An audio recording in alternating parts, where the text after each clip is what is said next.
नारायणं नमस्कृत्य नरं चैव नरोत्तमं देवी सरस्वती चैव ततो जयमुदीरयेत्। सारे संसार के कर्ता श्री भगवान विष्णु, माता लक्ष्मी और देवी सरस्वती तथा श्री देव गुरु बृहस्पति जी के चरण कमलों में मैं नमस्कार करके इस माघ मास महात्म्य के छठे अध्याय की कथा जो है आपको वर्णन करता हूँ, सो आप ध्यान से सुने। पूर्व समय में सतयुग के उत्तम निषेध नामक नगर में हेमकुंडल नाम वाला कबीर के समान एक धनी वैश्य रहता था, जो कुलीन अच्छे कर्म करने वाला, देवता अग्नि और ब्राह्मण की पूजा करने वाला, खेती का काम करता था, गऊ घोड़े भैंस आदि की पालना करना, दूध दही छाछ गोबर घास गुड़ चीनी का व्यापार करता था।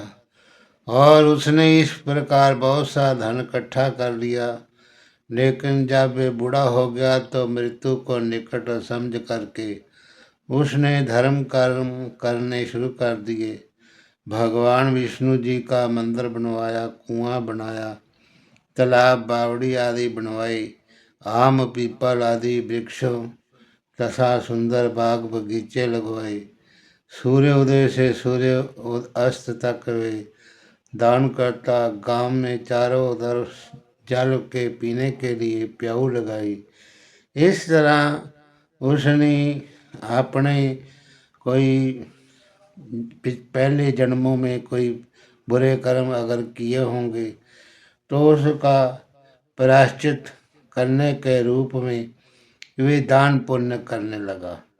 इस तरह उसके दो पुत्र पैदा हुए, एक का नाम कुंडल दूसरा कुंडल रखा। जब दोनों लड़के जवान हो गए तो हेम कुंडल वैश्य गृहस्थी का सारा काम अपने बच्चों को सौंपकर भगवान की तपस्या करने जंगल में गया। तो अभी अंत समय में विष्णु लोक को प्राप्त हुआ। उसके दोनों पुत्र लक्ष्मी के घमंड में इतने चूर हो गए, उसने अपने बाप की कमाई हुई जो लक्ष्मी थी बुरे कर्मों में खर्च करनी शुरू कर दी। वैश्यागामी हो गए, बीना और बाजे लेकर वैश्यों के साथ गाते फिरते थे।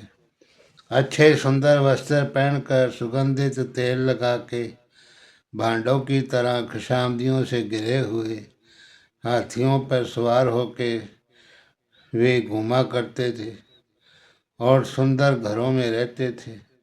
इस तरह जो पिता का सारा कमाया हुआ धन था उन्होंने बुरे कर्मों में नष्ट करना शुरू कर दिया और कभी किसी को दान नहीं दिया, कोई पूजा पाठ हवन किसी की सेवा नहीं की, भगवान की कभी कोई पूजा नहीं की।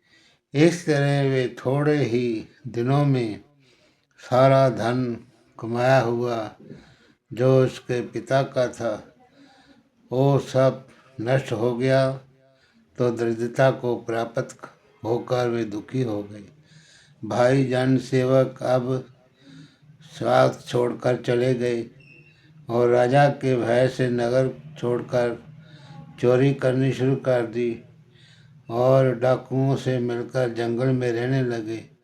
वहाँ अपने तीक्ष्ण बाणों से वन के पक्षियों को मारना शुरू किया और खाने लगे। एक समय इनमें से एक भाई पर्वत पे गया तो वह सिंह के द्वारा मारा गया। दूसरा जंगल में गया, जो काले सांप ने इसे डस दिया और मर गया। तब यमराज के दूत आए और उन दोनों कुंडल और विकुंडल को बांध करके यमराज के पास ले गए। कहने लगे कि हे महाराज, इन पापियों के लिए क्या आज्ञा है किस नरक में इन्हें डाला जाए। तो इति श्री पद्म पुराणांतर्गत षष्ठोध्याय समाप्ता है। आगे की जो कथा है कल के अध्याय में वर्णन करके सुनाई जाएगी। हरिओम तत्सत। नमो नमः।